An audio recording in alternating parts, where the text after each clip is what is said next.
get like a 0 right.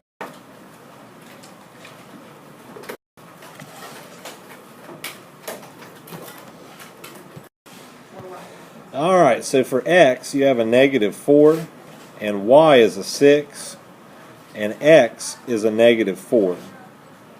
You're going to square all that and then minus 6. So inside here you'll have a 2. 2 squared is 4, and then times the negative 4 is negative 16 minus 6. Yep, you're right, negative 22. Holly and I made the same mistake.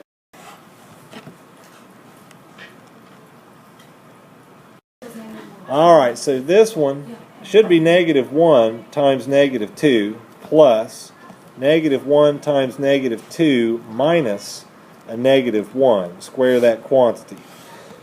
Alright, out front we should have a 2. In here is going to be a negative 1 squared is a positive 1 times this is minus 1. Yep, it was 1. Almost everybody had that one. The answer is 18. Pick a number from 1 to 5.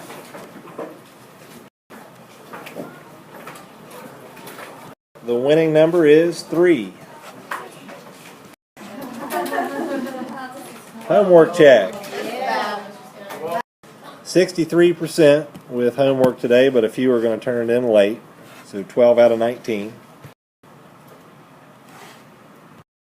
Number 1 is 5 plus or minus I square root of 47.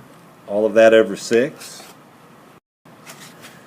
And 2 is negative 1 plus or minus a negative 43 over 3. And this part right here is something that we will spend a little time on. This part here, I'll show you an example of how it doesn't matter what happens to this term whenever you have to change from a negative. But for now, I've put in the negative on this item here. Negative 1 plus or minus a negative square root of 43 over 3. Alright, on number 2, here's the original problem. The original problem is this. And the key to these types of problems when they don't look like a normal quadratic equation is you make them look like a quadratic equation of ax squared plus by plus c equals 0. This is the form you want to get them in.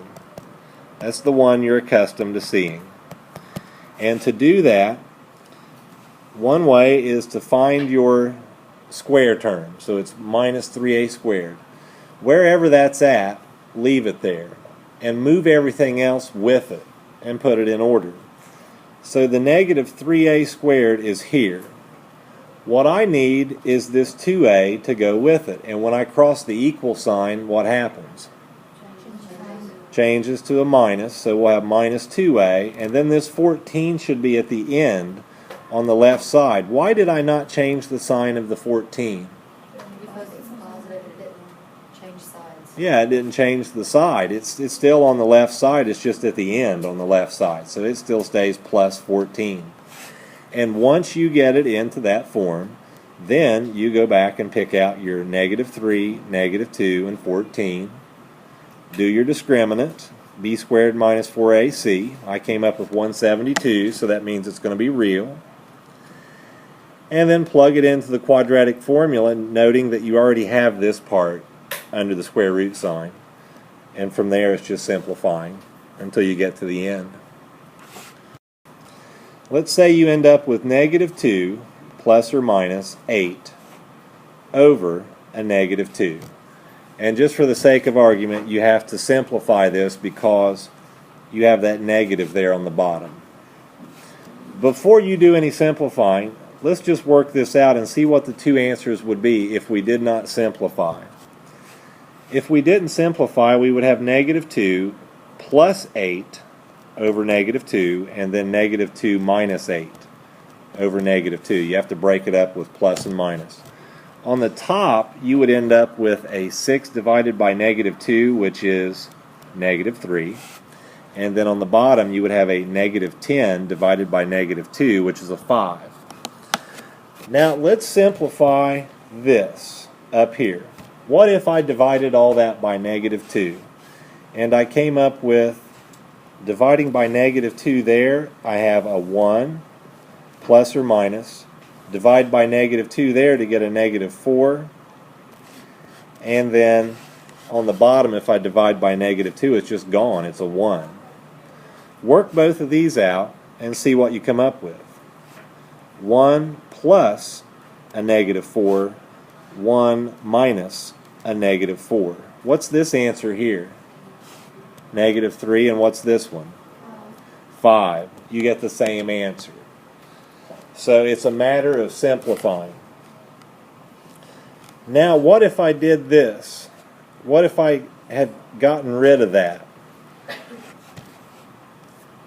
What if I had 1 plus 5 and then 1 minus, or not 1 plus 5, but 1 plus 4 and 1 minus 4?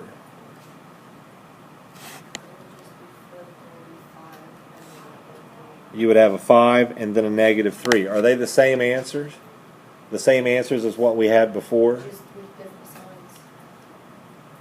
Did we have positive 5 there, there, and there? Yeah. And we had a negative 3 there, there, and there? So what you can get from that is when you're writing your answers, like we had on the last screen, and here's an item plus or minus an item over an item. And let's say you're going to simplify. If you put a negative sign there or whether you don't, you're still going to more than likely come out with the same answer. So a lot of times this doesn't even matter if you have the negative sign there. So if you choose to put it in, I'm not going to knock it off. A college professor would probably knock that off. But if it has the same value as the correct answers, it's not going to matter to me. 3 is 3 plus or minus negative I square root of 31 over 10. 4 is 3 over 4. On number 4, this is what you started off with. The first thing you should do is look at your square terms. If you have more than one, you want to get them together. You have a 10x squared on the left. Just keep it there. But this must go over and join it. Will it cross the equal sign? Yeah, so it becomes plus 6x squared. Now you move on to your items that are just an x to the first power. You have a minus 11x. It's on the left. But you have a 13x on the right. So when you move it over, it becomes minus 13x. How many constants do we have in here? A number with no variable. Just one, and it's already on the left, so it's just got to stay there on the left. So you've moved everything that was to the right of the equal sign over to the left and combined it. So 10x squared plus 6x squared is 16x squared. And negative 11x minus 13x is negative 24x. Of course, the plus 9 just stays. Is this starting to become more clear how you get these together? Here's an example problem, just like the homework we're going through. 5x squared minus 6x minus 7 equals 3x squared plus 4x. We want to solve the quadratic equation, but before you do that, you have to simplify it. So look at the left side of your equation. All of those items on the left side can stay there. You have a 5x squared that can stay. Is there anything else in the entire equation that can simplify with that 5x squared? Right, 3x squared. Do I have to cross the equal sign? So what happens? It becomes minus 3x squared. Okay, on the left, we have no more powers of x squared, but we do have the x's. Minus 6x is already on the left. Is there anything else in the entire equation that can simplify with that? 4x. Yeah, 4x plus 4x, and do I have to cross the equal sign? Yes, so what happens? minus 4x. And there are no more x to the first powers in there. So we've used everything except what? Minus 7, the constant. So there's everything on the left. How do I finish off this equation to make it a true quadratic? Set it equal to 0. What do I have to do to simplify on the next step? Yeah, 5x squared minus 3x squared is 2x squared. And then minus 6x minus 4x, minus 10x, and then just minus 7. So once you simplify them in that form, the ax squared plus by plus c equals 0 form, then you can go through and do your discriminant. The discriminant is b squared, so it's a negative 10 squared minus 4 times a, which is 2, and c is negative 7. That comes out to be 100 plus. The reason it's plus is because you have minus a negative. So that's a double negative. It becomes plus. 4 times 2 times 7 is 56. So it's 156. Is the answer going to be real or imaginary? Real, yes. Alright, so we've already completed part of the quadratic formula because we have that discriminant. What we can do on the next page is finish that off. We just have to remember that your b is a negative 3 and the a is a positive 5. And we had 156 for the discriminant. So we can just, and for the quadratic formula, we have a negative b. And remember, b was negative 3. So it's a negative negative 3 plus or minus the square root of what? 156, because we've already done that. And then 2 times a is 5.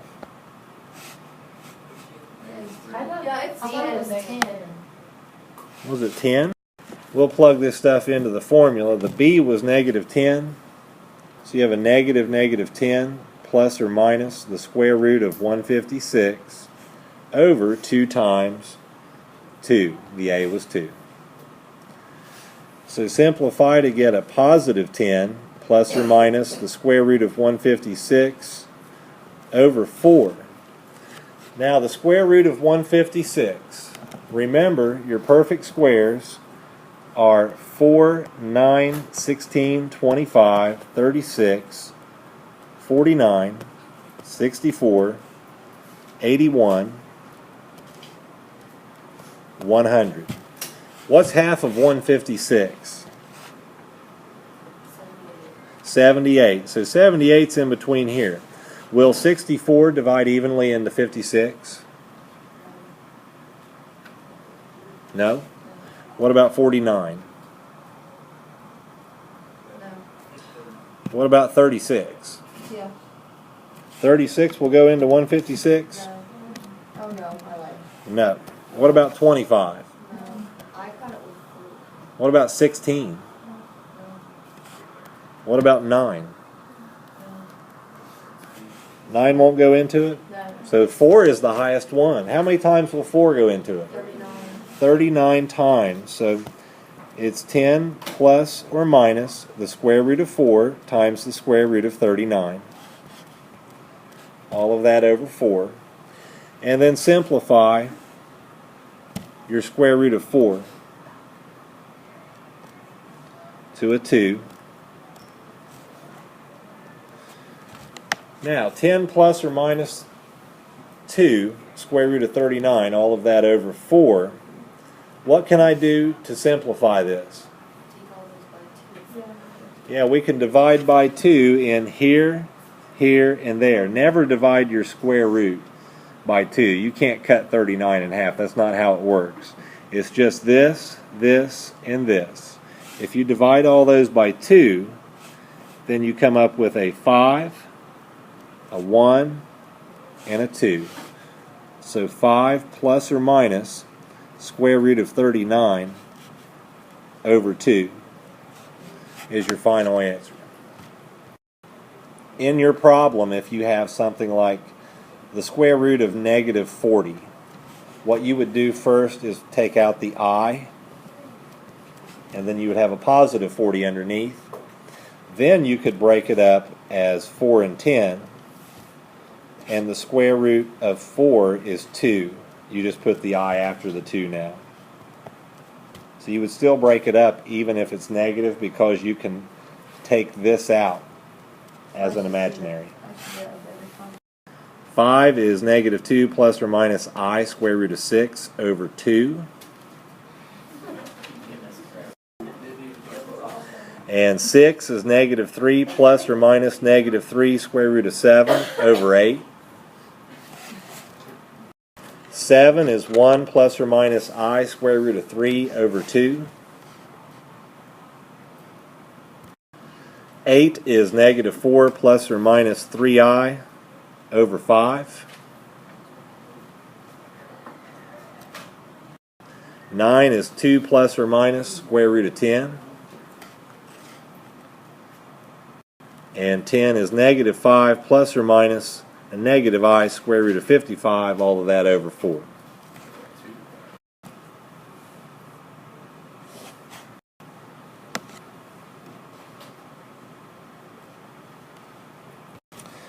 You want to keep the x squared on the left and put it out front. It hasn't crossed the equal sign, it's still on the left.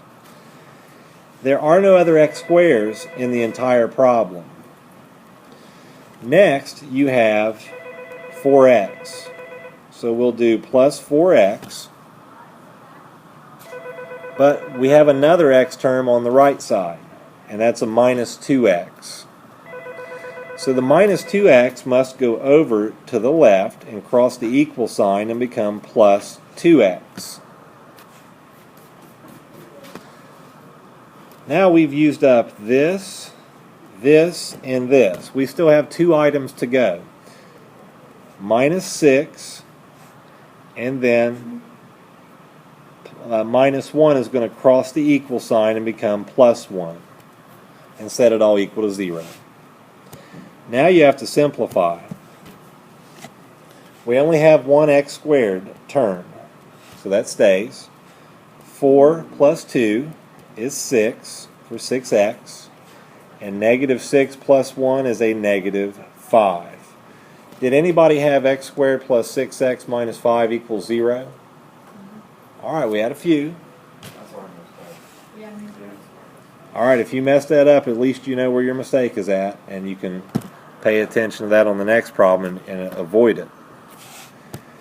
Okay, now the next one, the next step here is the discriminant. That will be b squared, which is 6 squared minus 4 times a times c. That's 36 plus 20, which is 56. So this is going to be a real answer. Now the a in our quadratic equation, which is right here, was 1, the b was 6, and the c is negative 5. So let's go over to the other screen, keeping 56, because that'll save us some time. Okay, over here we want to do the quadratic formula, and that's a negative b, which is a negative 6, plus or minus the square root of 56, all of that over 2 times a. A was 1. Alright, so simplify to get negative 6 plus or minus square root of 56 over 2. What is the highest perfect square that goes into 56? 4, yeah. So we'll do negative 6 plus or minus the square root of 4 times what? 14. Okay, so we simplify the perfect square of 4 down to 2 and keep everything else. What can I divide everything by? 2, yeah. I can take a 2 out of here, here, and here. When I divide negative 6 by 2, I get negative 3. And when I divide this by 2, I just get a 1. And on the bottom, it's gone. So negative 3 plus or minus the square root of 14.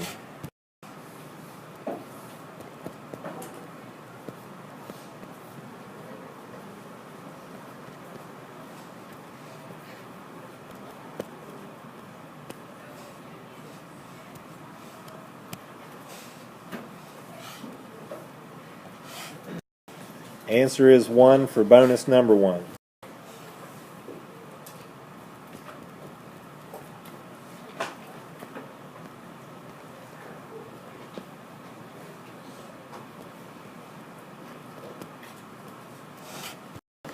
The answer is 31. Oh, well, then I missed something.